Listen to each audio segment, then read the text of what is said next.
युवा गुरु यश, मुझे उम्मीद है कि आप इस बूढ़े आदमी को और भी सरप्राइज देते रहेंगे। ओजस के भद्दे हाव भाव के विपरीत भास्कर अब सुखद आश्चर्य से भर गया था। उसकी आंखें उत्साह और प्रत्याशा से भरी हुई थीं। फुसफुसाहट। हालांकि जैसे ही यश विशेंद्र और डैनी पर अपने ब्लेड से वार करने वाला था, अचानक एक आकृति उसके सामने प्रकट हुई। उस आकृति ने अपना हाथ उठाया और तुरंत एक तेज पीली रोशनी, जैसे समुद्र से कोई ड्रैगन निकल रहा हो, सीटी बजाती हुई ब्लेड की रोशनी पर जोर से टकराई। धमाका। ब्लेड की रोशनी चकनाचूर हो गई। दोनों योद्धा एक साथ पीछे हट गए। मुझे उम्मीद नहीं थी कि महामहिम की ताकत इतनी जबरदस्त होगी। मैंने सचमुच आपको गलत समझा था। उन्हें बचाने के लिए हस्तक्षेप करने वाला व्यक्ति कोई और नहीं, बल्कि कालिंद्र परिवार के 3 भाइयों में सबसे बड़ा कालवीर था। उसके हाथ में एक पीला, कीमती भाला था और यश की ओर उसकी आंखों में अब कोई तिरस्कार नहीं था, बल्कि गंभीरता और आशंका थी। बड़े भाई, अगर मैं और मेरा तीसरा भाई लापरवाह न होते तो हम इस बच्चे के विरोधी कैसे न होते। यह सुनकर विशेंद्र और डैनी ने गुस्से से कहा। यश ने उन दोनों को लगभग मार ही डाला था, जो उनके लिए बहुत बड़ा अपमान था। असहनीय। क्या तुम भूल गए हो कि मैं तुम्हें अक्सर क्या सिखाता हूँ? चाहे जो भी वजह हो, अगर तुम हारे तो हारे। बहाने मत बनाओ। अगर मैं यहाँ नहीं होता तो तुम दोनों पहले ही लाश बन चुके होते। कोई भी बहाना हो, क्या इससे तुम दोनों जिंदा हो सकते हो? कालवीर ने उन्हें हल्के से डांटते हुए घूरा। विशेंद्र और डैनी अपने बड़े भाई से बहुत डरते थे, इसलिए उन्होंने तुरंत बात करना बंद कर दिया और शर्म से सिर झुका लिया। अपने दोनों भाइयों को डांटने के बाद कालवीर ने यश की ओर फिर से देखा और गहरी आवाज में कहा, हालांकि महामहिम की ताकत बहुत जबरदस्त है, अगर आपको लगता है कि हमारे कालिंद्र परिवार के 3 भाइयों से निपटने के लिए सिर्फ यही काफी है, तो यह विचार थोड़ा नासमझी भरा है। हमारे कालिंद्र परिवार के 3 भाई उतने सीधे साधे नहीं हैं जितना आप समझते हैं। अगर आपकी बकवास बंद हो गई है तो जल्दी करो और काम करो। मैं तुम्हारे साथ समय बर्बाद नहीं करना चाहता, यश ने उदासीनता से कहा। उसकी पलकें थोड़ी झुकी हुई थीं। चूंकि महामहिम इतने घमंडी हैं, तो हम तीनों आपको कालिंद्र परिवार के 3 भाइयों की शक्ति का अनुभव कराएंगे। हमला करो। कालवीर ने हल्की सी चीख मारी। जैसे ही उसकी आवाज धीमी हुई, तीनों भाइयों ने एक साथ हमला कर दिया और यश की ओर भयंकर हमले करते हुए टूट पड़े। अच्छा। प्रचंड आभा उसकी ओर बढ़ी, जिससे यश की पुतलियां सिकुड़ गईं, लेकिन वह डरा नहीं। उसने हल्की चीख मारी और जोरदार हमला भी किया। गड़गड़ाहट। गड़गड़ाहट। दोनों पक्षों में भीषण युद्ध हुआ। हर वार के साथ भयानक ध्वनियां लेकर बल की प्रचंड लहरें उठ रही थीं। पूरा पहाड़ कांप उठा, मानो उनके युद्ध की प्रचंड शक्ति के आगे ढहने ही वाला हो। जैसा कि कालिंद्र परिवार के 3 भाइयों से उम्मीद की जाती है, सचमुच बहुत दुर्जेय। अगर यश को कालिंद्र परिवार के 3 भाइयों में से सिर्फ 1 या 2 से ही अकेले निपटना पड़े तो उसके लिए कोई समस्या नहीं होगी। लेकिन जब उसे तीनों का एक साथ सामना करना पड़ा, तो यश की दुर्जेय शक्ति के बावजूद वह बहुत थका हुआ महसूस कर रहा था। ऐसा इसलिए था क्योंकि कालिंद्र परिवार के 3 भाई त्रिगुणित थे, स्वाभाविक रूप से दूरदर्शी थे और वर्षों से एक साथ कई युद्धों का अनुभव कर चुके थे, जिससे उनका समन्वय बिल्कुल बेदाग था। झंझनाहट। कालवीर ने अपना भाला जोर से मारा। यश की निगाहें तेज हो गईं और उसने वार करने के लिए अपना ब्लेड उठाया। ब्लेड और भाला टकराए, जिससे एक तीखी, खनकती हुई आवाज हुई। टक्कर वाली जगह से अनगिनत चिंगारियां निकलीं। धमाका। यश ने बहुत तेजी से प्रतिक्रिया दी। कालवीर के हमले को रोकने के बाद उसने तेजी से बिजली की तरह पीछे से एक बैकहैंड हथेली से वार किया, जिससे डैनी का छुपकर किया गया हमला रुक गया। हालांकि यश चाहे कितनी भी तेजी से प्रतिक्रिया करे, कालवीर और डैनी के हमलों को रोकना उसकी सीमा थी।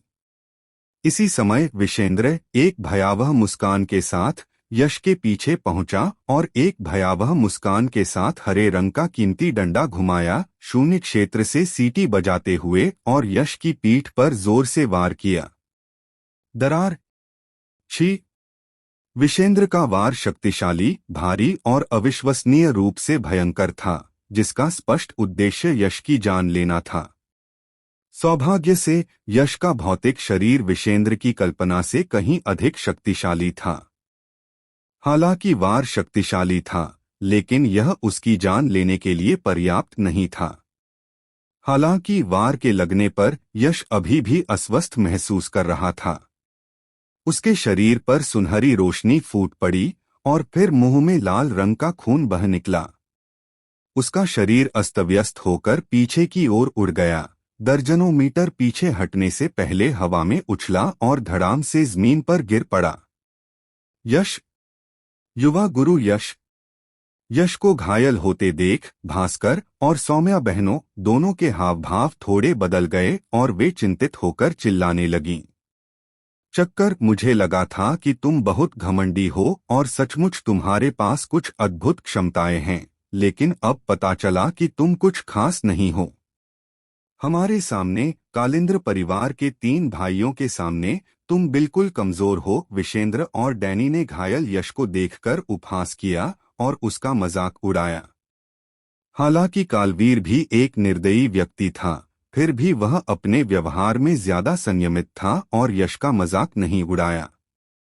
इसके बजाय उसने गहरी आवाज में कहा, महामहिम, मेरे कालिंद्र परिवार के 3 भाइयों के संयुक्त हमले का सामना कर सकते हैं और उन्हें केवल मामूली चोटें ही लगेंगी। यह ताकत वाकई जबरदस्त है।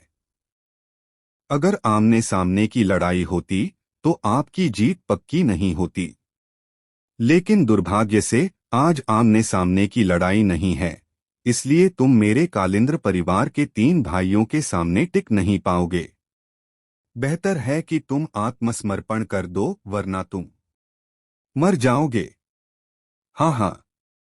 कालिंद्र परिवार के 3 भाई सचमुच अपनी प्रतिष्ठा पर खरे उतरते हैं, बहुत प्रभावशाली। यश ने कालवीर की बातों को पूरी तरह से अनसुना कर दिया। जमीन पर आधे घुटनों के बल बैठकर उसने अपने मुंह के कोने से खून पोंछा। उसकी आंखों से एक तेज चमक निकली और उसने धीरे से कहा, लगता है अगर मैं अपनी पूरी ताकत नहीं लगाऊंगा तो मैं आज सचमुच तुमसे निपट नहीं पाऊंगा। जैसे ही उसकी आवाज धीमी हुई, यश के हाथों पर मुहरें बन गईं और उसके माथे पर बना छोटा सा काला मीनार का टैटू धीरे धीरे मिटने लगा। क्या? यश की बातें सुनकर कालवीर का दिल कांप उठा। क्या यह अभी यश की पूरी ताकत नहीं थी? ऐसा कैसे हो सकता है? और जैसे ही कालवीर चौंका, यश, जो जमीन पर आधे घुटनों के बल बैठा था, अचानक दहाड़ा। भारी गहन मुक्ति। 40 गुना गुरुत्वाकर्षण प्रतिबंध मुक्त। एक पल में यश ने महसूस किया कि उस पर दुनिया का प्रतिबंध अनगिनत गुना कम हो गया है। सफ। गर्जना बिजली की तरह फूट पड़ी, उसके बाद एक साथ हवा का झोंका और ध्वनि का विस्फोट हुआ। कालवीर ने अचानक यश की ओर देखा। उसे यह देखकर बहुत डर लगा कि यश की आकृति बिना किसी निशान के गायब हो गई थी। उसी समय उसके दिल में खतरे की एक गहरी भावना उमड़ पड़ी। दूसरा भाई, तीसरा भाई, सावधान! कालवीर चिल्लाया। क्या? विशेंद्र और डैनी दोनों थोड़े स्तब्ध रह गए। सफ। और जैसे ही डैनी स्तब्ध हुआ, एक आकृति भूतलोक से आती हुई किसी भूत जैसी अचानक उसके सामने प्रकट हुई। ठंडी आंखें उसे घूर रही थीं, जिससे उसका दिल डर से कांप रहा था। फिर उसकी भयभीत निगाहों के नीचे उस व्यक्ति ने मुट्ठी उठाई और उसे उसके पेट के निचले हिस्से पर जोर से दे मारा। छिया!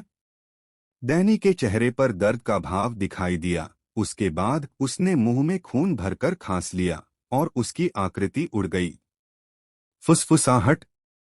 डैनी को एक मुक्का मारकर उड़ा देने के बाद यश ने आगे बढ़ने का फैसला नहीं किया। उसने खींचकर अपने पैर जमीन पर पटके और उसका शरीर अगले लक्ष्य की तलाश में फिर से गायब हो गया। झंझनाहट। हालांकि डैनी को उड़ा दिया गया था, फिर भी विशेंद्र ने कोई प्रतिक्रिया नहीं दी थी। उसने बस खतरे को भांप लिया और सहज ही आंखें बंद करके अपनी छड़ी आगे की ओर घुमा दी। लेकिन जैसे ही उसने उसे बाहर निकाला, उसे लगा कि कुछ गड़बड़ है। ऐसा लग रहा था कि उसे जोरदार प्रतिरोध का सामना करना पड़ रहा है। विशेंद्र ने देखने के लिए अपनी आंखें खोलीं और उसके चेहरे पर तुरंत सदमे का भाव आ गया। उसने जो हरा कीमती छड़ी बाहर घुमाई थी, उसे अब एक बड़े हाथ ने मजबूती से जकड़ लिया था, जिससे सुनहरी रोशनी निकल रही थी। वह 1 इंच भी हिल नहीं पा रहा था। और उस सुनहरे हाथ के मालिक ने, जैसे ही उसने आंखें खोलीं, तुरंत एक पैर क्षैतिज रूप से घुमाया और उसकी छाती पर वार किया। वाह! विशेंद्र की कई पसलियां तुरंत टूट गईं और वह मुंह भर खून थूककर पीछे की ओर उड़ गया।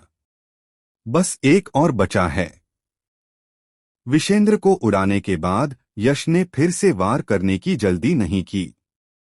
वह रुक गया और पास ही खड़े कालवीर को धीरे से देखने लगा। उसकी गहरी आंखों में एक ठंडी मुस्कान उभर आई। धिक्कार है! क्या यही असली ताकत है? यह इतना भयानक कैसे हो सकता है?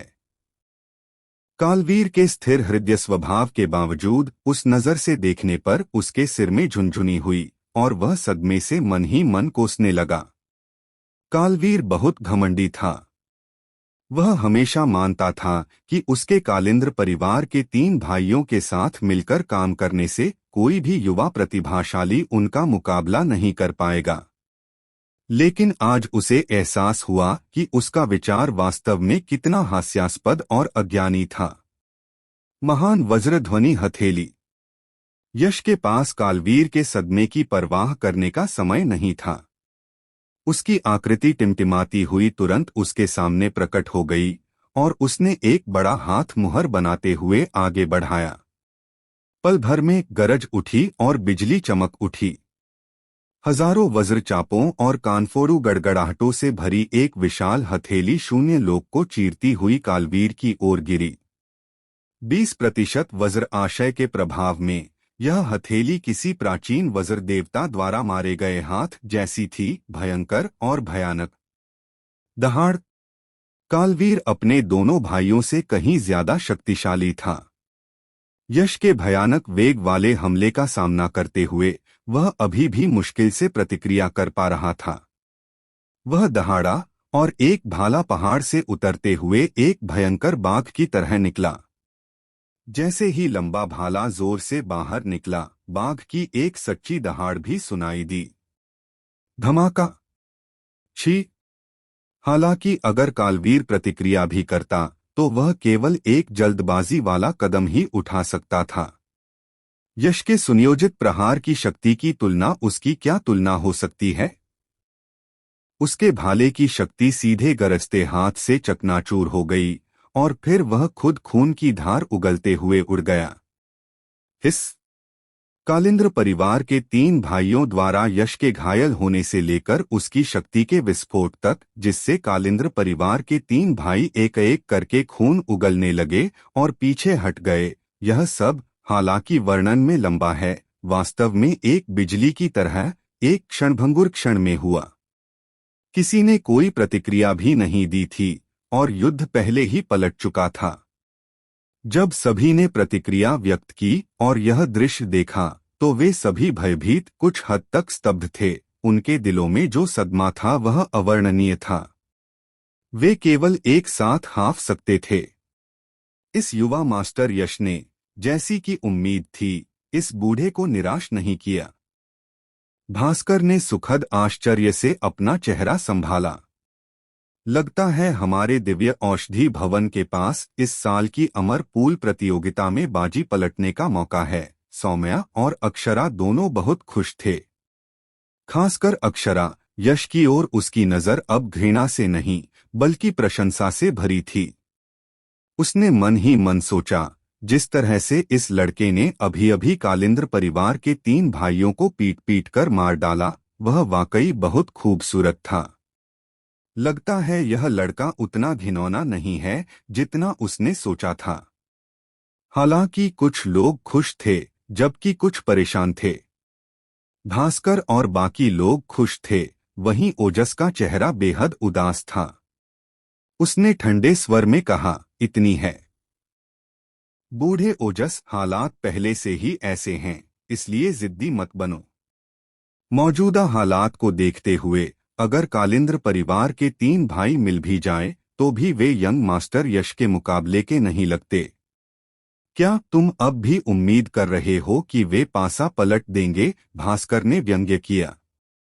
ओजस ने ठंडी सांस ली। अगर कालिंद्र परिवार के 3 भाइयों से इतनी आसानी से निपटा जा सकता, तो वे कब के मर गए होते और अब तक जिंदा नहीं होते।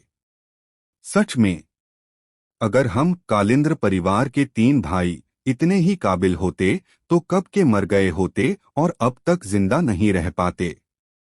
तभी एक हल्की चीख सुनाई दी। सबने ऊपर देखा और कालिंद्र परिवार के 3 भाइयों को, जिन्हें यश ने उड़ा दिया था, जमीन से ऊपर चढ़ते हुए देखा।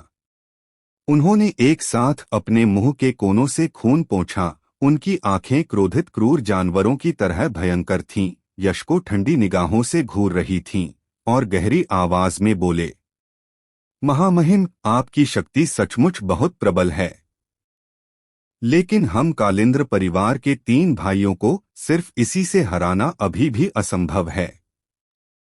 इसके बाद हम कालिंद्र परिवार के 3 भाइयों का असली तुरुप का पत्ता दिखाएंगे। अगर आप इस लड़ाई को रोक सकते हैं, तो हम कालिंद्र परिवार के 3 भाई स्वतः ही हार मान लेंगे। अगर आप इसे नहीं रोक सकते, तो आप मर सकते हैं। बाघ, तेंदुआ, भेड़िया, 3 क्रूर संरचनाएं। कालिंद्र परिवार के 3 भाइयों के शरीर से अचानक एक तूफान की तरह दुष्ट कीड़ी का एक घना समूह बाहर निकला। फिर क्रूर जानवरों जैसी हिंसक दहाड़े गूंजी। इसके बाद केवल कालिंद्र परिवार के 3 भाइयों के शरीर अचानक पीले, हरे और धूसर सृजन युवान शक्ति प्रकाश के साथ आकाश में उड़ते हुए दिखाई दिए। 3 रंगों वाली सृजन युवान शक्ति प्रकाश धारियां ऊंचे आकाश में उठीं और शून्य लोक में बाघ, तेंदुए और भेड़िए की आकृतियों में बदल गईं। फिर वे सभी जोर से दहाड़ने लगे और एक साथ विलीन होने लगे। यह दृश्य देखकर भास्कर के हाव भाव तुरंत बदल गए। फिर वह जल्दी से यश पर चिल्लाया, युवा गुरु यश, सावधान! यह एक संयुक्त संरचना है। यह कालिंद्र परिवार के 3 भाइयों की शक्ति को अस्थायी रूप से विलीन कर सकती है, जिससे अपार शक्ति का संचार होता है। यश ने संयुक्त संरचनाओं के बारे में सुना था। वे एक अजीबोगरीब प्रकार की संरचना थीं जो इस संरचना को बनाने वालों की शक्ति को अस्थायी रूप से एकत्रित कर सकती थीं और फिर शक्ति का एक भयंकर विस्फोट कर सकती थीं। इसके अलावा उस ढेर से उत्पन्न शक्ति इतनी सरल नहीं थी कि 1+1+1 3 के बराबर हो, बल्कि यह कई गुना शक्ति का विस्फोट था। कोई आश्चर्य नहीं कि कालिंद्र परिवार के 3 भाई सेना में शामिल होने के बाद एक लोक को पार करके गहन क्षेत्र के प्रथम स्तर के साधक को मार सके। इस विधि से उनके लिए यह आश्चर्यजनक उपलब्धि हासिल करना पूरी तरह असंभव नहीं था। दहाड़! जब भास्कर ने यश को हल्के से याद दिलाया, तभी शून्य लोक से अचानक एक तेज दहाड़ सुनाई दी। बाघ, तेंदुआ और भेड़िया अपना विलय पूरा कर चुके थे और एक विचित्र अस्तित्व में परिवर्तित हो गए थे जो बाघ, तेंदुआ और भेड़िए जैसा था। हालांकि वह अस्तित्व विचित्र होने के बावजूद अत्यंत शक्तिशाली और भयंकर था। केवल उससे निकलने वाली आभा ने ही यश को थोड़ा बेदम कर दिया। उसे तुरंत एक बेहद खतरनाक एहसास हुआ, उसके रोंगटे खड़े हो गए और उसे एक आदिम क्रूर जानवर द्वारा निशाना बनाए जाने का भयानक एहसास हुआ। देख रहे हो, यही है कालिंद्र परिवार के 3 भाइयों की असली ताकत। इतना शक्तिशाली हमला कि गहन क्षेत्र के दूसरे स्तर के विशेषज्ञ को भी इससे सावधानी से निपटना पड़ेगा। हालांकि तुम्हारे दिव्य औषधि भवन का वह बच्चा ताकतवर है, मुझे डर है कि वह गहन क्षेत्र के दूसरे स्तर के विशेषज्ञ के बराबर का नहीं है ना? इस बार तो तुम्हारा हारना तय है। ओजस ने उस अविश्वसनीय रूप से भयंकर और शक्तिशाली अजीबोगरीब जीव को देखकर तुरंत अपनी सारी चिंताएं दूर कर दीं। वह संतुष्टि से खिलखिलाकर हंसा, मानो उसने जीत की रोशनी देख ली हो। इस समय कालिंद्र परिवार के 3 भाई, जिनके पास गहन क्षेत्र के दूसरे स्तर के विशेषज्ञ से भी मुकाबला करने की शक्ति थी, उनके लिए दिव्य औषधि भवन के उस रहस्यमयी बच्चे से निपटना निश्चित रूप से उतना ही आसान होगा। 3 क्रूर विनाशकारी मुक्के। जब ओजस जोर जोर से हंस रहा था, कालिंद्र परिवार के 3 भाइयों ने अपना हमला शुरू कर दिया। एक जोरदार दहाड़ के साथ बाघ, तेंदुआ और भेड़िए जैसे उस अजीब से प्राणी ने मुट्ठी उठाई और यश की ओर जोर से पटक दी। इस मुक्के ने आकाश को ढक लिया और सूरज को छिपा दिया। इस मुक्के ने शून्य लोक को कई 100 मीटर के दायरे में चकनाचूर कर दिया। यह मुक्का बेहद भयानक था। इस भयानक मुक्के के लगने से पहले ही यश के शरीर पर फूंकने वाली क्यूई की विकिरणित मुट्ठी ने उसके शरीर पर चमकती हुई सुनहरी रोशनी को हिंसक रूप से तरंगित कर दिया, जिससे कुचले जाने के संकेत दिखाई देने लगे। इतना भयानक मुक्का, अगर यह सचमुच लग जाता तो यश का भौतिक शरीर कितना भी शक्तिशाली क्यों न हो, वह इसे झेल नहीं पाता और धूल में मिल जाता। क्या त्रिविनाशकारी संरचना है, क्या त्रिविनाशकारी विनाशकारी मुट्ठी है। सचमुच दुर्जय। हालांकि यश पूरी तरह से निडर था। उसने अपना सिर उठाया, उसकी आंखें उग्र युद्ध भावना से भरी हुई शून्य लोक से उसे दबा रहे भयानक मुक्के को गौर से घूर रही थीं, और हल्के से चिल्लाया, मुझे हराना इतना आसान नहीं है। जैसे ही उसकी हल्की चीख निकली, यश ने तुरंत और तेजी से अपने हाथ उठाए और लगातार 2 हथेलियों से वार किया। हालांकि उनका निशाना भयानक मुक्का नहीं था, बल्कि आसपास के 2 पत्थरों को विस्फोटित करना था। फुसफुस, फुसफुस, फुसफुस। पत्थर फट गए और अनगिनत टूटे हुए पत्थर शून्य लोक में बारिश की बूंदों की तरह उछल पड़े। फुसफुस। यश के शरीर के भीतर से एक अजीबोगरीब आभा निकली, जो शून्य लोक में उड़ते हुए टूटे हुए पत्थरों के ऊपर से गुजरी। तुरंत सभी टूटे हुए पत्थर शून्य लोक में अचानक जम गए, फिर एक गुनगुनाहट की आवाज के साथ कंपन करने लगे। उन टूटे हुए पत्थरों से एक बेहद तेज आभा निकल रही थी, मानो वह सब कुछ चीर-फाड़ सकती हो। मानो ये टूटे हुए पत्थर नहीं, बल्कि तीखे कीमती कृपाण हो। उसी समय यश के हाथ में बर्फ का सोल ब्लेड भी उस आभा के प्रभाव में हवा में उठ गया और एक भयानक आभा छोड़ी, जो उन टूटे हुए पत्थरों से निकलने वाली बेहद तेज आभा से 10 गुना ज्यादा शक्तिशाली थी। यह है 20% कृपाण आशय। सभी चीजों का क्षेत्र कृपाण है। मैंने कभी उम्मीद नहीं की थी कि युवा मास्टर यश इतनी कम उम्र में ही कृपाण आशय को 20% क्षेत्र तक समझ लेंगे। यह तो अविश्वसनीय है। यह एक ऐसी उपलब्धि है, पूरे यक्षगिरी देश की युवा पीढ़ी को देखकर मुझे डर है कि कोई भी ऐसा नहीं कर सकता। अद्वितीय प्रतिभा का खिताब सचमुच काबिले तारीफ है। भास्कर और सौम्या बहनें यह दृश्य देखकर स्तब्ध रह गईं। ओजस भी चौंक गया, लेकिन जल्दी से संभल गया और हल्के से खर्राटे लेते हुए बोला, तो क्या हुआ अगर इस बच्चे ने 20% कृपाण आशय में महारत हासिल कर ली है? कालिंद्र परिवार के 3 भाइयों के 3 क्रूर स्वरूप के तहत वह अभी भी उनका मुकाबला नहीं कर सकता। सब कुछ कृपाण है। 7 सितारों का आकाश भेदी ब्लेड। चौथा सितारा। जैसे ही ओजस ने हल्के से खर्राटे लिए, यश ने आखिरकार अपनी चाल चली। वह दहाड़ा अपने शरीर के भीतर की सारी सृजन युवान शक्ति को पूरी तरह से सक्रिय कर दिया। बर्फीले आत्मा ब्लेड को नियंत्रित कर लिया, आकाश में तैरते अनगिनत टूटे हुए पत्थरों को नियंत्रित कर लिया और साथ ही 7 सितारों के आकाशभेदी ब्लेड की चौथी चाल भी चला दी। यह यश का सबसे मजबूत तुरुप का पत्ता था, उसकी सबसे मजबूत चाल। एक 7 सितारा आकाशभेदी ब्लेड चौथे तारे में अर्धचरण गहन क्षेत्र के विशेषज्ञ को गंभीर रूप से घायल करने की शक्ति थी। अब जब सैकड़ों 7 सितारा आकाशभेदी ब्लेड चौथे तारे एक साथ फूट रहे थे, तो उनकी शक्ति कितनी भयानक होगी, कोई नहीं जानता था।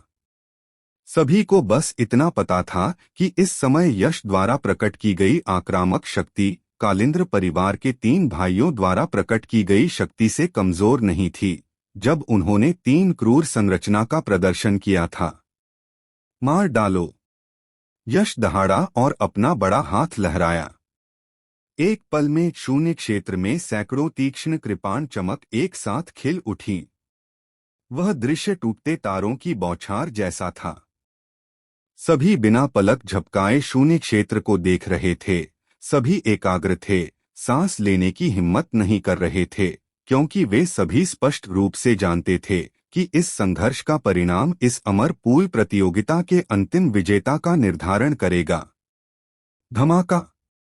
अनगिनत स्तब्ध आंखों की निगाहों के सामने आकाश भेदी कृपाण आशय टूटते तारों की तरह शून्य लोक को चीरता हुआ बाघ, तेंदुआ और भेड़िए जैसे दिखने वाले उस क्रूर राक्षस पर लगातार और तीव्रता से बमबारी कर रहा था।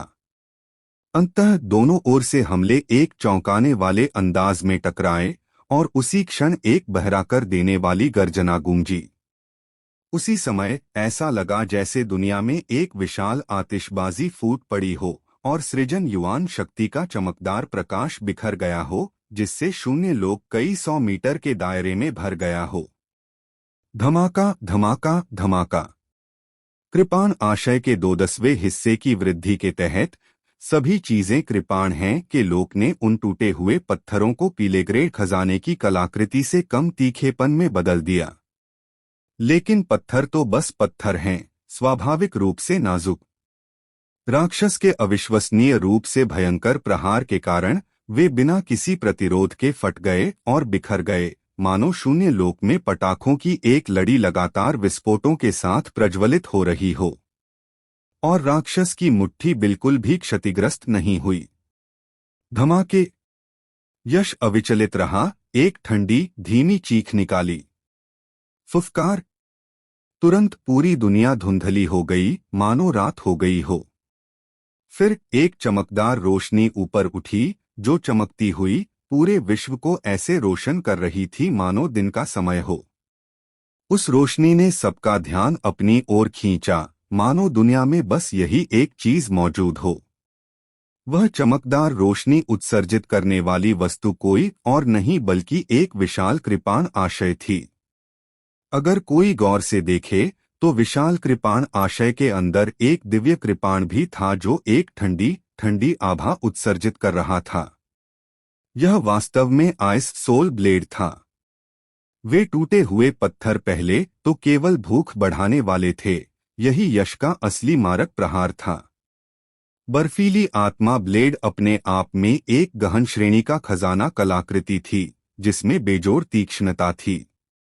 कृपाण आशय के 2/10वें हिस्से की वृद्धि के साथ इसकी तीक्ष्णता फिर से बढ़ गई। अब पृथ्वी श्रेणी के उच्च श्रेणी के युद्ध कौशल के चौथे तारे 7 तारों वाले आकाशभेदी ब्लेड के साथ इस क्षण बर्फीली आत्मा ब्लेड द्वारा प्रक्षेपित शक्ति अत्यंत भयानक थी, जो आकाश को चीरकर पृथ्वी को चीर डालने में सक्षम थी। छिया! विशाल कृपाण आशय को धारण किए हुए बर्फीली आत्मा ब्लेड राक्षस की हथेली से जोर से टकराई। एक चमकी, उसके बाद मांस के फटने जैसी आवाज आई और फिर राक्षस ने एक दर्दनाक दहाड़ लगाई। करीब से देखने पर राक्षस का पूरा हाथ कट चुका था। मर जाओ। हालांकि यश जो परिणाम चाहता था वह केवल राक्षस का हाथ काटना नहीं था, बल्कि उसे पूरी तरह से नष्ट करना था। यश ने शून्य लोक की ओर इशारा किया और अपनी उंगली हिलाई और बर्फीली आत्मा ब्लेड अपनी भयानक क्रूरता के साथ विशाल कृपाण इरादे को लेकर फिर से हवा में उठी। फिर 100 मीटर की ऊंचाई से वह पहाड़ को चीरने जैसी शक्ति के साथ नीचे उतरी और राक्षस के सिर की ओर तेजी से वार करती हुई। दहाड़। राक्षस ने दहाड़ लगाई और रोकने की कोशिश में अपना हाथ उठाया, लेकिन अफसोस, यह सब व्यर्थ गया। भयानक कृपाण इरादे की चमक चमकी, उसके बचे हुए हाथ को फिर से काट दिया और फिर अद्वितीय तीक्ष्णता के साथ उसने राक्षस के सिर पर जोर से प्रहार किया, सारे प्रतिरोध को तोड़ते हुए, सीधे उसके सिर से पैरों तक छेदते हुए, और फिर जमीन पर गिर पड़ा। गड़गड़ाहट। पूरा पहाड़ जोर से हिल गया। जहां कृपाण का प्रहार हुआ था वहां से एक भयानक भयंकर दरार तेजी से फैली, जो दर्जनों मीटर तक फैली हुई थी, पहाड़ की चोटी के एक छोर से दूसरे छोर तक, मानो यश की कृपाण ने पूरे पहाड़ को 2 टुकड़ों में चीर दिया हो। कृपाण के प्रहार ने क्रूर राक्षस को भेदकर पहाड़ को चकनाचूर कर दिया और वह बिना किसी निशान के गायब हो गया। और दहाड़ता हुआ राक्षस अब चुपचाप बिना हिलेडुले वहीं खड़ा रहा। भीषण युद्ध का दृश्य अब एक अजीब से सन्नाटे में डूब गया था। धमाका। गिरने की एक आवाज ने उस अजीब से सन्नाटे को तोड़ा। यह क्रूर राक्षस नहीं बल्कि यश था। जला बहुत ज्यादा है। यश जमीन पर आधा घुटनों के बल बैठा था, उसकी छाती जोर से धड़क रही थी, वह बैल की तरह सांस लेने के लिए तड़प रहा था। उसका चेहरा कागज की तरह पीला पड़ गया था, उसके होठों पर एक कमजोर कड़वी मुस्कान थी।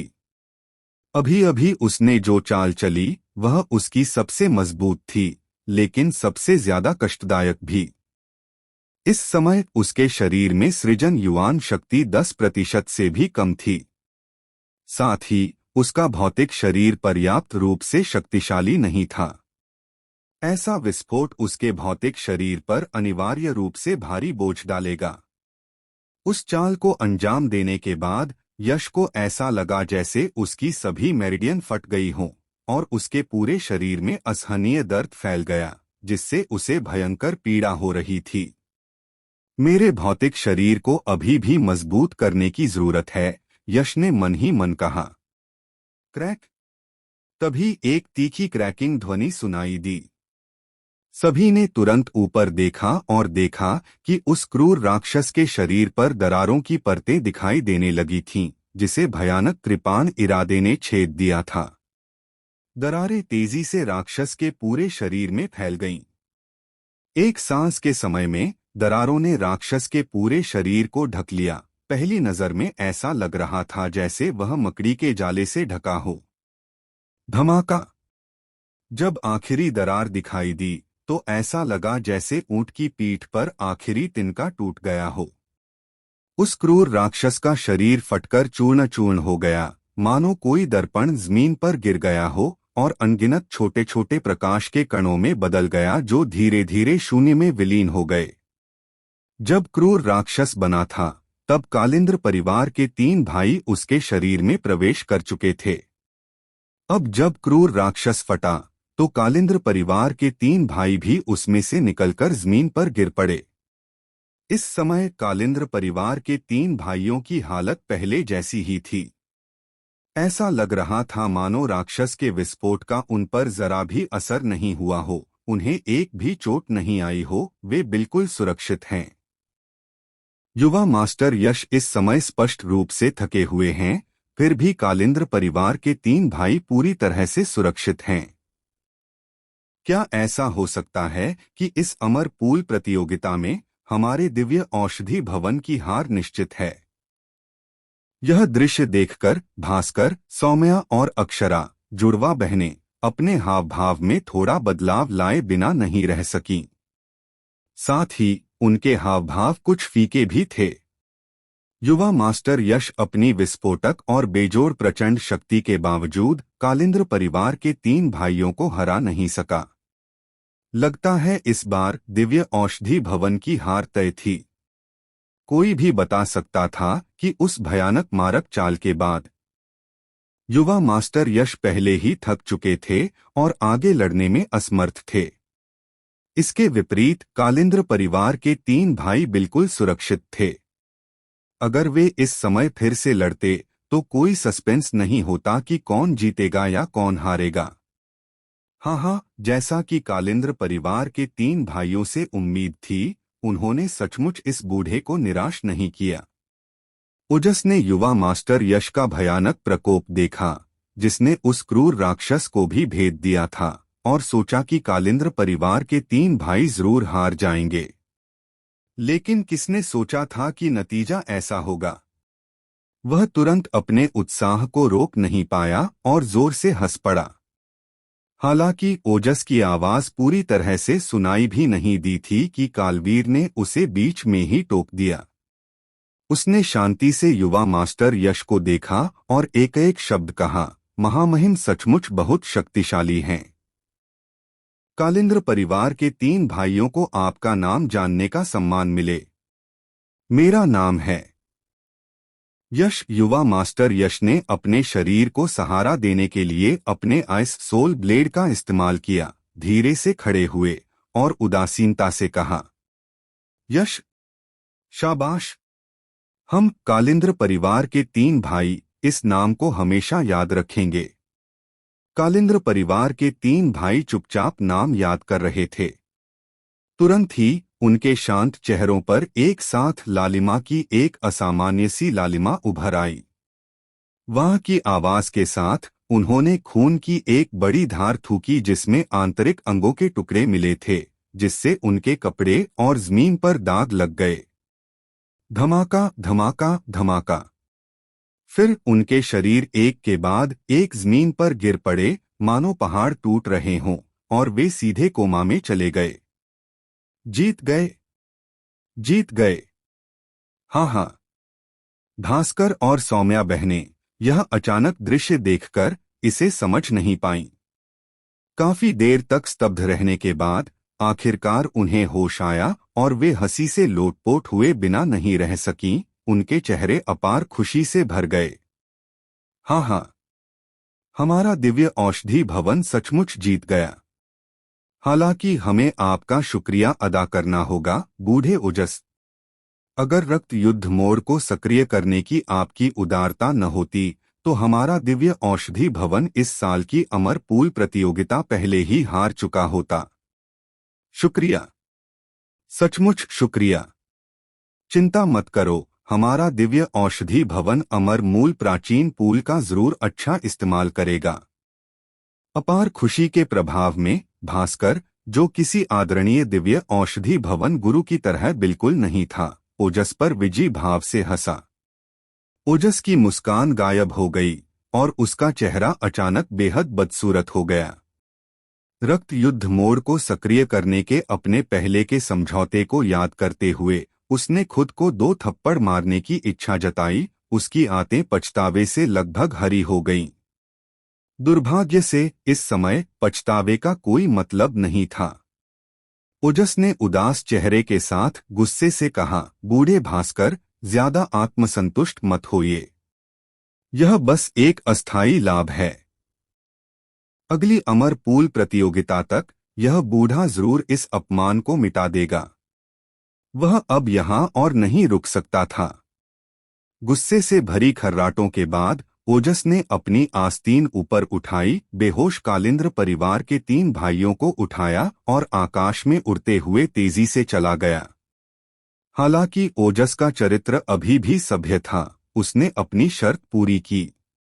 जाने से पहले उसने अमर मूल प्राचीन कुंड की ओर एक मुहर लगाई। प्रकाश की एक धारा अमर मूल प्राचीन कुंड में प्रवेश कर गई। वह प्रतिबंध को सक्रिय करने वाली मुहर थी। जब तक भास्कर भी अमर मूल प्राचीन कुंड की ओर एक मुहर लगाता, तब तक अमर मूल प्राचीन कुंड आधिकारिक तौर पर खोला जा सकता था। युवा गुरु यश, आप कैसे हैं?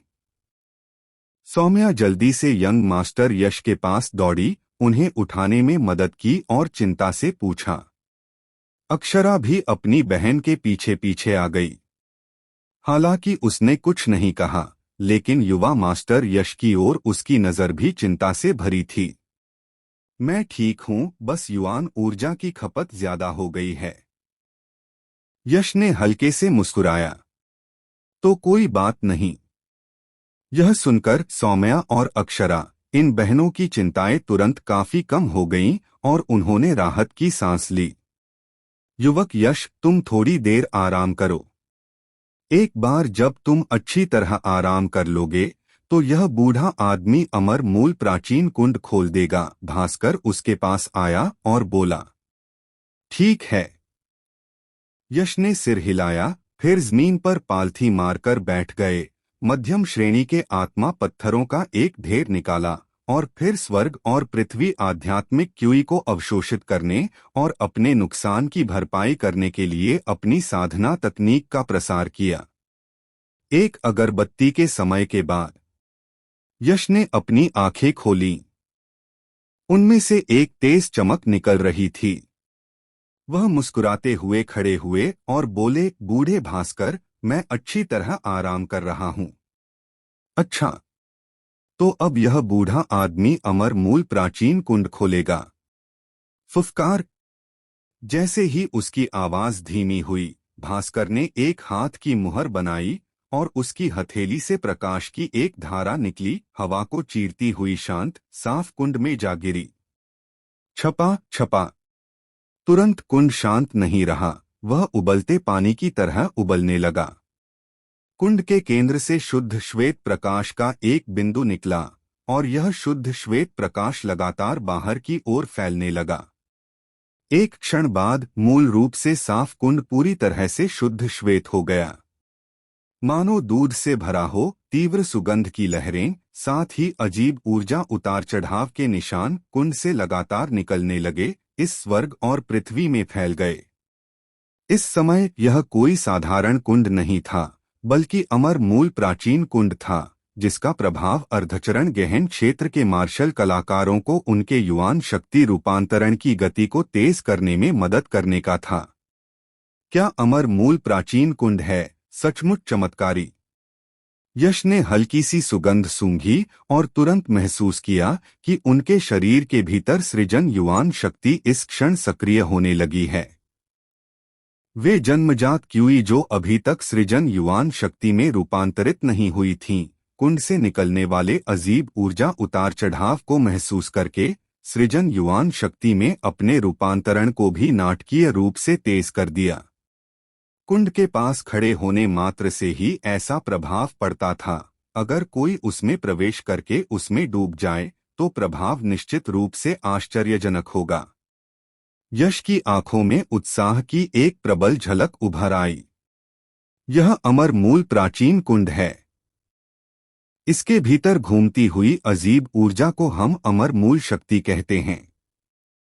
यह अमर मूल शक्ति न केवल अर्धचरण गहन क्षेत्र के मार्शल आर्टिस्ट को युवान शक्ति रूपांतरण की गति बढ़ाने में मदद करती है, बल्कि मार्शल आर्टिस्ट की अपनी युवान शक्ति और मानसिक ऊर्जा पर भी एक निश्चित पोषण प्रभाव डालती है।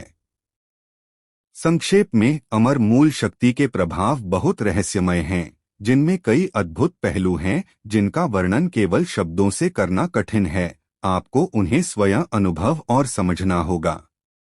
भास्कर अमर मूल प्राचीन कुंड के किनारे चला गया। मुस्कुराते हुए उसने यश को इसका परिचय दिया। यश चुपचाप सुनता रहा, कुछ नहीं बोला। ठीक है, बहुत हो गई बातें। जल्दी से अमर मूल प्राचीन कुंड में साधना करने के लिए प्रवेश करें। अमर मूल प्राचीन कुंड के खुलने की एक समय सीमा है। इसे केवल 5 दिनों तक ही खुला रखा जा सकता है, उसके बाद इसे फिर से बंद करना होगा। भास्कर ने हाथ हिलाया और कहा, हाँ। सौम्या और अक्षरा ने यह सुनकर सिर हिलाया, फिर हल्के से अपने पैरों की उंगलियां जमीन पर थपथपाईं। उनकी आकृतियां हवा में सुंदर चाप बनाती हुई अमर मूल प्राचीन कुंड में छलांग लगाती हुई, ढेर सारा पानी उछालती हुई। हम यश ने सौम्या की पीठ देखी, उसकी भौहें थोड़ी सिकुड़ी हुई थीं। उसे हमेशा ऐसा लगता था जैसे वह कोई जरूरी बात भूल गया हो, और उसके दिल में एक अजीब सी भावना फैल गई। भास्कर, क्या इस अमर मूल प्राचीन कुंड में कोई खतरा है? यश ने अपने दिल में अजीब सी भावना को दबाते हुए भास्कर से पूछा। नहीं, अमर मूल शक्ति के अलावा अमर मूल प्राचीन कुंड में और कुछ नहीं है। तुम इसमें मन की शांति के साथ साधना कर सकते हो, भास्कर ने बड़े विश्वास के साथ कहा। चूंकि अमर मूल प्राचीन कुंड में कोई खतरा नहीं है, इसलिए मुझे लगता है कि कोई समस्या नहीं होनी चाहिए। यश ने अपना सिर हिलाया, अपने उलझे हुए विचारों को साफ किया और फिर अमर मूल प्राचीन कुंड में छलांग लगा दी। लॉप! शुद्ध सफेद पानी की एक बड़ी फुहार आसमान में उछली और यश की आकृति अमर मूल प्राचीन कुंड में विलीन हो गई। सौम्या, अक्षरा और यश के अमर मूल प्राचीन कुंड में प्रवेश करने के बाद भास्कर वहीं पालथी मारकर बैठ गया, आंखें बंद करके आराम कर रहा था। उन तीनों के बाहर आने का इंतजार कर रहा था। फुस! अमर मूल प्राचीन कुंड में प्रवेश करते ही शुद्ध सफेद कुंड के पानी का एक विशाल विस्तार एक ठंडी आभा से भरा हुआ यश की ओर बढ़ा और तुरंत उसे अपने घेरे में ले लिया। कुंड के पानी की हर बूंद में एक हल्का अजीब ऊर्जा का उतार चढ़ाव था, जो वास्तव में अमर मूल शक्ति थी। मुझे आश्चर्य है कि क्या इस अमर मूल प्राचीन कुंड में निहित अमर मूल शक्ति मेरे सृजन युवान को परिवर्तित करने में मेरी मदद करने के लिए पर्याप्त है। क्या आप 100% शक्ति प्राप्त कर सकते हैं, सफलतापूर्वक अड़चन को पार कर सकते हैं और गहन क्षेत्र में आगे बढ़ सकते हैं? यश ने मन ही मन सोचा। हालांकि इस अमर मूल प्राचीन कुंड में अमर मूल शक्ति प्रचुर मात्रा में थी, किसी भी अर्धचरण गहन क्षेत्र के मार्शल कलाकार के लिए पर्याप्त, जिसने अपनी युवान शक्ति का 50% गहन क्षेत्र में सफलतापूर्वक प्रवेश करने के लिए परिवर्तित कर लिया हो। यश जैसे सनकी को सामान्य बुद्धि से नहीं मापा जा सकता था। उसकी सृजन युवान शक्ति पहले ही 60% में परिवर्तित हो चुकी थी और 40% को अभी भी परिवर्तित करने की आवश्यकता थी। हालांकि इन शेष 40% में से प्रत्येक को परिवर्तित करने की कठिनाई पहले 60% की संयुक्त कठिनाई से कई गुना अधिक थी, यहाँ तक कि दर्जनों गुना अधिक। इसलिए यश को पूरा विश्वास नहीं था कि वह गहन क्षेत्र में प्रवेश कर सकता है। हालांकि जैसा कि कहा जाता है, हर हार के साथ लाभ भी होता है। हालांकि यश की उन्नति की कठिनाई उसी स्तर के मार्शल कलाकार से कई गुना अधिक थी। एक बार जब वह प्रवेश कर लेता तो उसे प्राप्त होने वाली युद्ध शक्ति प्रवर्धन भी उसी स्तर का या उससे भी ज्यादा का मार्शल आर्टिस्ट। हर कर्म का एक परिणाम होता है, हर लाभ का एक नुकसान और सबका एक कारण होता है।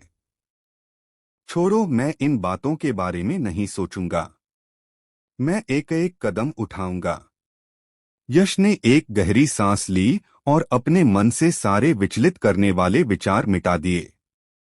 वह एक अलौकिक अवस्था में पहुंच गया, फिर हाथ की मुहरें बनाने ही वाला था, साधना की अमर मूल शक्ति को आत्मसात करने की तैयारी में। लेकिन इसी समय अचानक दूर से एक धीमी, बेहद शर्मीली कराह आई, जिससे दिल में खुजली हो रही थी। कराह वास्तव में बहुत धीमी थी और दूरी भी काफी थी, क्योंकि तालाब का पानी उसे रोक रहा था। एक साधारण अर्धचरण गहन क्षेत्र का मार्शल आर्टिस्ट उसे बिल्कुल भी नहीं सुन पाता, लेकिन यश की समझ अविश्वसनीय रूप से तेज थी।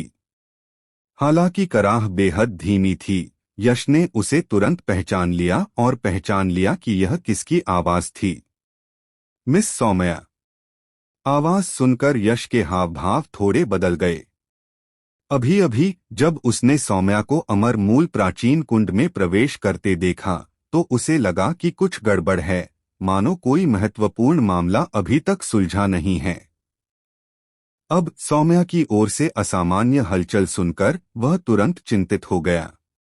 उसकी आकृति हिली और वह तेजी से कुंड के पानी की परतों को चीरता हुआ आवाज के स्रोत की ओर बढ़ा। उनके बीच काफी दूरी थी, लेकिन यश की तेज गति के कारण वह तुरंत पहुंच गया। 10 मीटर आगे कुंड के पानी में एक सुंदर आकृति तैर रही थी, जो कोई और नहीं बल्कि सौम्या थी। मिस सौम्या। उस समय सौम्या निश्चित रूप से असामान्य स्थिति में थी, इसलिए यश को वर्तमान दृश्य की परवाह नहीं थी। उसने धीरे से पुकारा और तुरंत पूल के पानी को चीरते हुए तेजी से आगे बढ़ा। हालांकि जैसे जैसे वह पास आया, यश ने पूरी स्थिति को देखा। उस समय सौम्या की पूरी त्वचा पके आड़ू की तरह गुलाबी हो गई थी, जिससे उसे खाने की अदम्य इच्छा हो रही थी। हम उसकी हरकतों के साथ साथ सौम्या की नाजुक नाक और हल्के से खुले हुए चेरी जैसे होंठ दोनों एक अविश्वसनीय रूप से आकर्षक कराह निकाल रहे थे। इस सौम्या को औषधि नगर की सबसे सुंदरी माना जाता था, यहाँ तक कि उसे बर्फीली परी का उपनाम भी दिया गया था। उसका ठंडा और अलग-थलग व्यवहार मानो किसी जमी हुई चोटी पर खड़ा एक अद्वितीय बर्फीला कमल हो, और उसका हमेशा उदासीन भाव उसे सचमुच एक निर्वासित अमर जैसा बना देता था, जो बर्फ और बर्फ की दुनिया से उतरी हो, जो नश्वर मामलों से अछूती हो। औषधि नगर के सभी युवा अभिजात वर्ग सौम्या को अपनी देवी मानते थे और उसकी लगभग पागलों जैसी प्रशंसा करते थे। औषधि नगर में उसका पीछा करने वालों की संख्या शहर के पूर्व से पश्चिम तक, फिर पश्चिम से पूर्व तक और फिर पूर्व से पश्चिम तक लगभग फैली हुई थी। हालांकि इसी क्षण सौम्या, वह देवी जिसका औषधि नगर के सभी युवा अभिजात वर्ग बेतहाशा पीछा कर रहे थे, लेकिन उसे पा नहीं पाए, यश के सामने सचमुच ऐसा ही व्यवहार प्रदर्शित कर रही थी। अगर औषधि नगर के उन युवा अभिजात वर्ग को पता होता तो वे शायद फूलों की रक्षा करने वाली एक सेना बनाकर यश को धूल में मिला देते। गप। यश के अद्भुत संयम के बावजूद यह दृश्य देखकर वह खुद को निगलने से नहीं रोक सका। उसके पेट के निचले हिस्से में एक भयंकर दुष्ट अग्नि तेजी से उठ रही थी और उसकी आंखों में एक बेकाबू आग की चमक उमड़ रही थी। उसका मन भी बेचैन हो रहा था। सौभाग्य से हालांकि यह दृश्य आकर्षक था, लेकिन इसने यश को अपना होश नहीं खोने दिया। उसने अपनी जीभ की नोक जोर से काटी और तेज दर्द ने उसे तुरंत होश में ला दिया। धिक्कार है। मुझे लगा था कि मैं कोई जरूरी काम सुलझाना भूल गया हूँ। पता चला कि वो तो ये परेशानी वाली बात थी। अब होश में आए यश ने सौम्या को देखना शुरू किया और एक नजर में ही उसे तुरंत वजह याद आ गई। सौम्या यूं ही ऐसे नहीं हो जाती। उसके बेकाबू रूप को देखकर लगता था कि उसने साफ तौर पर नशा कर रखा था। कालिंद्र परिवार के 3 भाइयों में से एक विशेंद्र सौम्या से लड़ते समय उसे नुकसान पहुंचाने के लिए इसी तरीके का इस्तेमाल करता था। दरअसल सौम्या के इस हाल में होने की एक बड़ी वजह यश ही था। अगर उसने रक्त युद्ध मोड सक्रिय न किया होता और फिर कालिंद्र परिवार के 3 भाइयों को आश्चर्यजनक रूप से पराजित न किया होता, वहां उपस्थित सभी लोगों को गहरे सदमे से दबा दिया होता, जिससे वे यह भूल जाते कि सौम्या को नशा दिया गया था, तो उसकी हालत अब ऐसी नहीं होती। आखिरकार हालांकि विशेंद्र द्वारा इस्तेमाल किया गया नशा शक्तिशाली और उन्मूलन में कठिन था, लेकिन कीमिया के उस्ताद महान गुरु भास्कर की उपस्थिति में इसे हल करना बहुत आसान होता। मिस सौम्या, यह सब यश की लापरवाही की वजह से है कि आपको इतना कष्ट सहना पड़ा। मुझे सचमुच बहुत खेद है।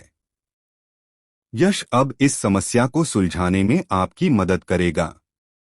यश ने एक कड़वी मुस्कान दी, हतप्रभ सौम्या से माफी मांगते हुए अपने हाथ जोड़े और फिर उसके लिए नशे को बेअसर करने की तैयारी की। बेशक उस तरह से नहीं।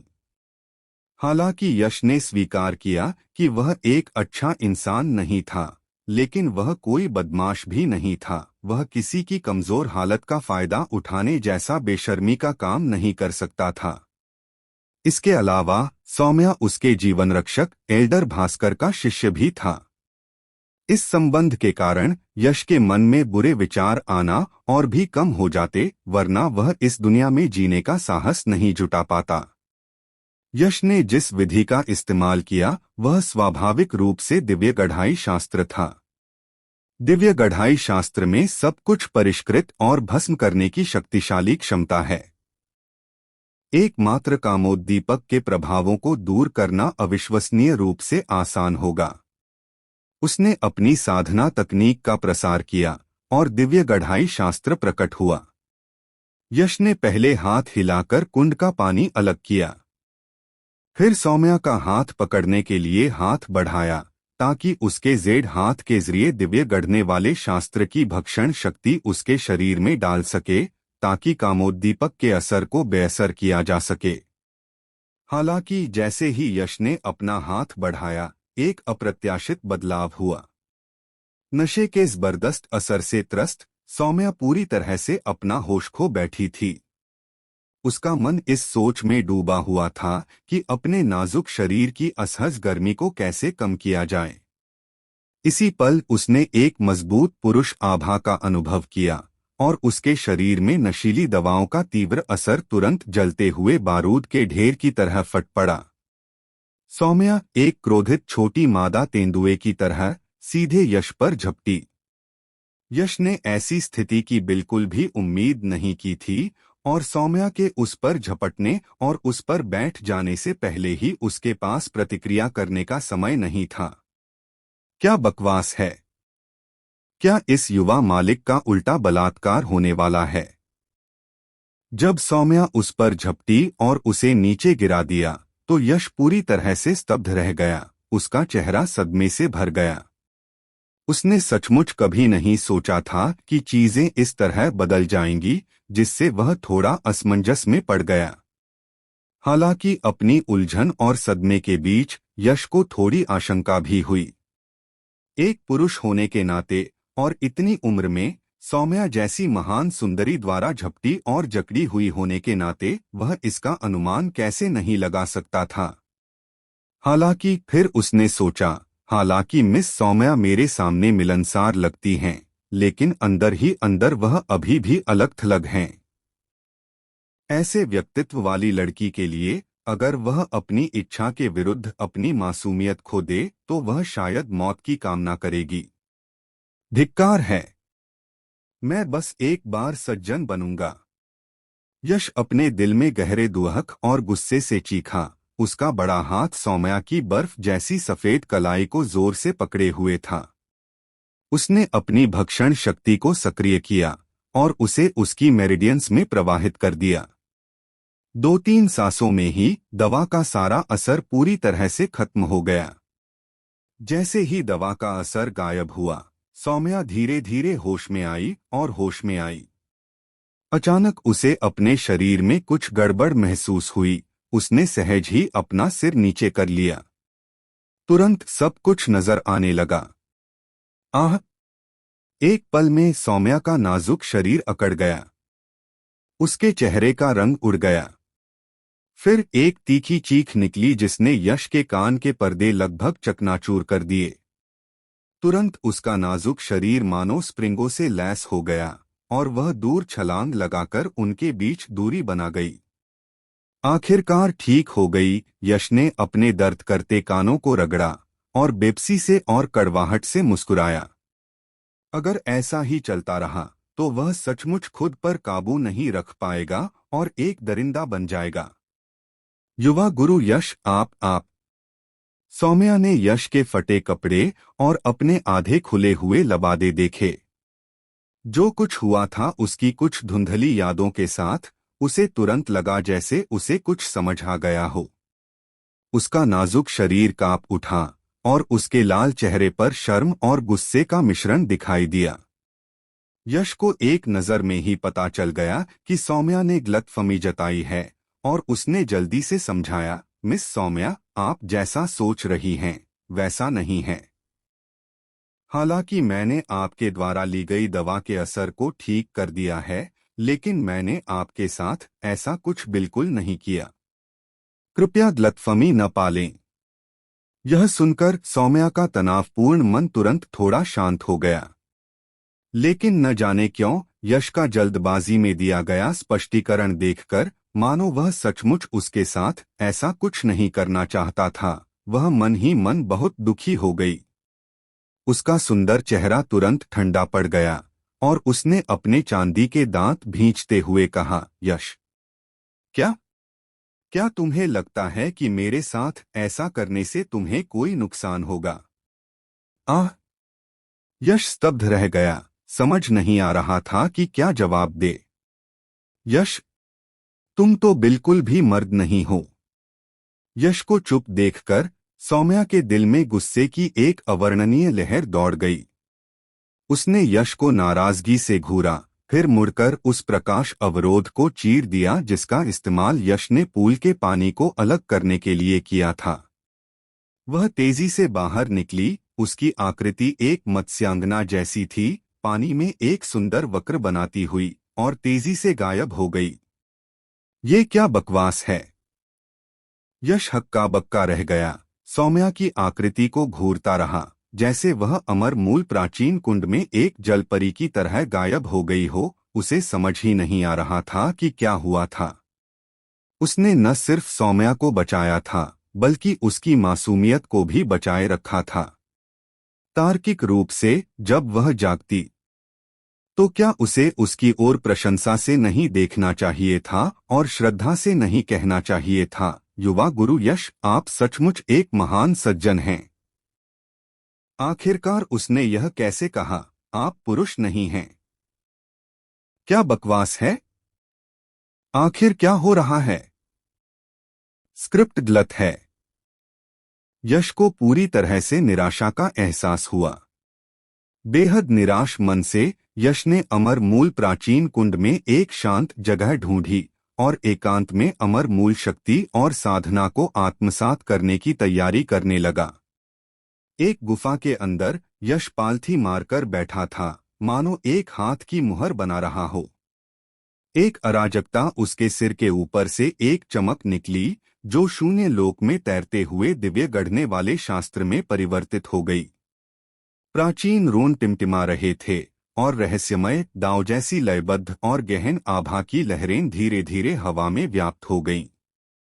फुफकार भक्षण शक्ति प्रचंड रूप से बही, 9 स्वर्गों और 10 पृथ्वियों को आच्छादित कर लिया।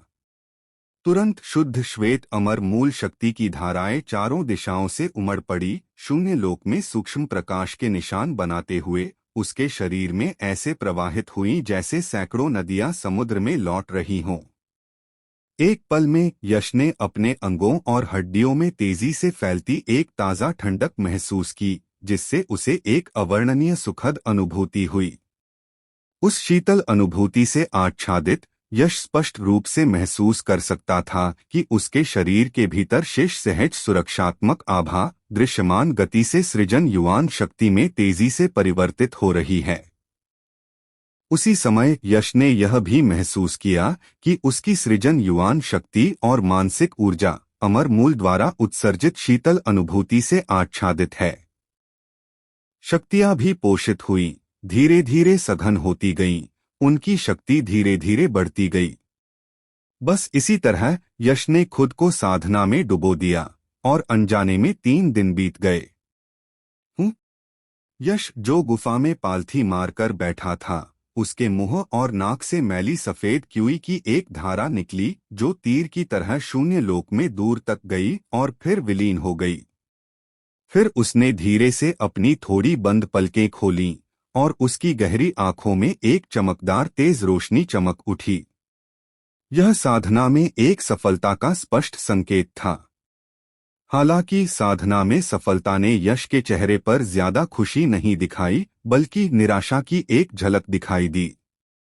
जैसा कि मैंने सोचा था, हालांकि इस अमर मूल प्राचीन कुंड में निहित अमर मूल शक्ति विशाल है, यह मेरे लिए गहन क्षेत्र में आगे बढ़ने के लिए पूरी तरह से अपर्याप्त है। अभी तक मेरे शरीर में केवल 80 से लगभग 90% सृजन युवान शक्ति का ही रूपांतरण हुआ है और शेष 10% सृजन युवान शक्ति का रूपांतरण पिछले 90% से भी अधिक कठिन है। हाय! यश ने असहाय आह भरी। दरअसल इस अमर मूल प्राचीन कुंड में निहित अमर मूल शक्ति उसके लिए गहन क्षेत्र में आगे बढ़ने के लिए निश्चित रूप से पर्याप्त थी, लेकिन आधार यह था कि उसने यहाँ सारी अमर मूल शक्ति अवशोषित कर ली थी। लेकिन क्या यह संभव है? नहीं, क्योंकि वह यहाँ साधना करने वाला अकेला व्यक्ति नहीं था, यहाँ सौम्या और अक्षरा बहनें भी थीं। यश इतना स्वार्थी नहीं हो सकता था कि अपनी सफलता के लिए सौम्या और अक्षरा बहनों की साधना का त्याग कर दे। अगर मैं सफलता नहीं पा सकता तो जाने दो, मैं दूसरे तरीके सोचूंगा। यश ने अपना मन शांत किया, खोदी हुई गुफा से बाहर निकला और अमर मूल प्राचीन कुंड में वापस आ गया। जैसे ही वह जाने वाला था, उसे अचानक कुछ सूझा। उसका शरीर रुक गया और उसके हाव भाव बदल गए। यह अमर मूल प्राचीन कुंड देखने में तो बस एक साधारण कुंड जैसा लगता है। आखिर किस वजह से इसमें अमर मूल शक्ति आ गई और यह चमत्कारी अमर मूल प्राचीन कुंड बन गया? क्या यहाँ कोई अनोखा खजाना है? यश ने एक संभावना सोची और उसकी पहले से निराश आंखें तुरंत जोश से चमक उठीं। अगर वह अमर मूल प्राचीन कुंड के भीतर रहस्य खोज पाता तो उसे गहन क्षेत्र पर प्रभाव डालने की उम्मीद होती। हालांकि यह विचार उसके मन में अभी आया ही था कि यश ने तुरंत उसे यह सोचकर खारिज कर दिया, यह अमर मूल प्राचीन कुंड दवा मीनार और दिव्य औषधि भवन द्वारा पहले ही खोज लिया गया है। एल्डर भास्कर और ओजस मूर्ख नहीं हैं, वे अमर मूल प्राचीन कुंड की खासियतों पर जरूर ध्यान देंगे। अगर यहाँ सचमुच कोई खजाना होता तो वे उसे बहुत पहले ही ले लेते। मेरी बारी न होती। यश को लगा कि उसके विचार कुछ ज्यादा ही आशावादी थे और एक कड़वी मुस्कान के साथ वह अमर मूल प्राचीन कुंड से निकलने को तैयार हो गया। फुफकार! हालांकि तभी अमर मूल प्राचीन कुंड के तल से अचानक एक अजीबोगरीब लहर उठी। वह अजीबोगरीब लहर बेहद धीमी थी, लेकिन यश की अविश्वसनीय रूप से गहरी समझ के कारण उसे छिपने की कोई जगह नहीं मिली और वह तुरंत उसके कब्जे में आ गई। क्या यह हो सकता है कि यहाँ सचमुच कोई खजाना हो और उसे एल्डर भास्कर और ओजस ने नहीं खोजा हो? उस अजीबोगरीब लहर को महसूस करते ही यश के चेहरे पर एक बेकाबू उत्साह छा गया। फिर बिना एक शब्द कहे वह अमर मूल प्राचीन कुंड के तल की ओर दौड़ पड़ा, उस दिशा में जहां से वह अजीबोगरीब लहर उठी थी।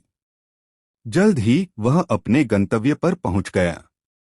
अमर मूल प्राचीन कुंड के तल का भूभाग बेहद जटिल था, जहां हर जगह अजीबोगरीब ऊबड़-खाबड़ चट्टानें थीं, जो उसे एक भूल भुलैया जैसा एहसास दे रही थीं।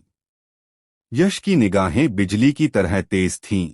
वह अपने आसपास का नजारा देख रहा था, अमर मूल प्राचीन कुंड के तल पर पूरी स्थिति को देख रहा था, लेकिन उसे कुछ भी असामान्य नहीं लगा। अगर सचमुच कोई खजाना है तो वह बहुत अच्छी तरह छिपा होगा, वरना ओजस और एल्डर भास्कर उसे पहले ही ले चुके होते। यश का दिल धड़क उठा और फिर उसने अपनी आंखें हल्की सी बंद कर लीं, अपनी समझ को तुरंत चरम सीमा तक बढ़ाया। अमर मूल प्राचीन कुंड के तल के हर इंच को रडार की तरह देखा, इस उम्मीद में कि उसे गहन क्षेत्र में पहुंचने में मदद करने का कोई अवसर मिल जाए। फुफकार! स्वर्ग उन्हीं की मदद करता है जो अपनी मदद खुद करते हैं। यश की गहन खोजबीन के दौरान उसे जल्द ही एक और धुंधली, लगभग अगोचर अजीब लहर दिखाई दी। यह वही है। यश ने अचानक अपनी आंखें खोलीं। बिना कुछ कहे वह सीधे वहां पहुंच गया। जल्द ही वह विशाल चट्टानों से ढकी एक जगह पर पहुंच गया। वह अजीब लहर जमीन के नीचे से आ रही है। यश की आंखों में एक तेज चमक उभर आई। उसने अपना हाथ उठाया और हथेली से वार किया। ग्रेट थंडर साउंड पाम प्रकट हुआ, जो कुंड के पानी की परतों को चीरता हुआ गड़गड़ाहट भरे विस्फोटों और बिजली की अनगिनत चमक के साथ नीचे विशाल चट्टानों से ढकी जगह पर जोरदार प्रहार कर रहा था। धमाका!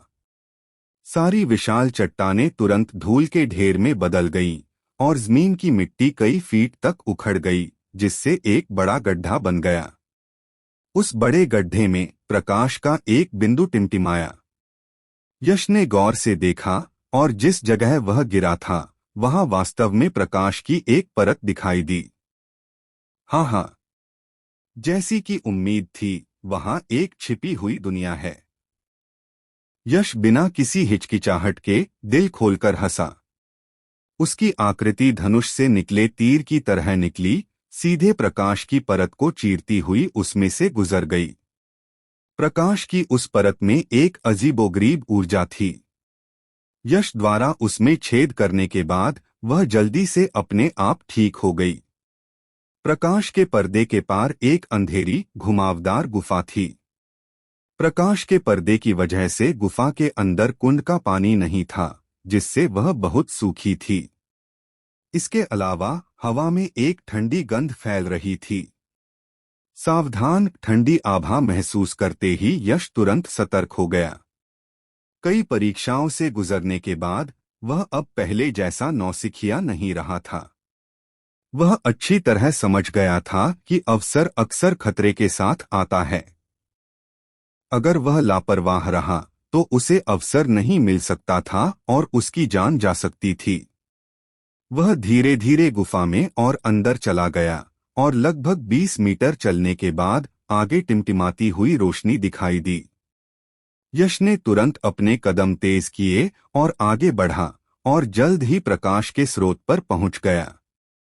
वह प्रकाश उत्सर्जित करने वाली वस्तु को देखकर यश के चेहरे पर तुरंत तनाव छा गया। प्रकाश का स्रोत 50 सीढ़ियों की चौड़ाई और लंबाई वाली एक गुफा थी। प्रकाश उत्सर्जित करने वाली वस्तु गुफा के बीच में कुंडलित थी। यह एक शुद्ध सफेद विशालकाय अजगर था, जिसकी लंबाई 20 झांग से भी ज्यादा थी और इसके पूरे शरीर से एक भयंकर दुष्ट ची निकल रही थी। दुष्ट जानवर नहीं, यह चीज निश्चित रूप से कोई दुष्ट जानवर नहीं है। यश उस शुद्ध सफेद विशालकाय अजगर को देखकर चौंक गया। पहले तो उसने सोचा कि यह कोई दुष्ट जानवर है, लेकिन करीब से देखने पर उसे एहसास हुआ कि यह सफेद विशालकाय अजगर किसी दुष्ट जानवर से अलग था। इससे निकलने वाली भयंकर दुष्ट ची दुष्ट जानवरों में पाई जाने वाली दुष्ट जानवर ची से बिल्कुल अलग थी, बल्कि यह कुछ हद तक अमर मूल प्राचीन कुंड में मौजूद अमर मूल शक्ति जैसा था।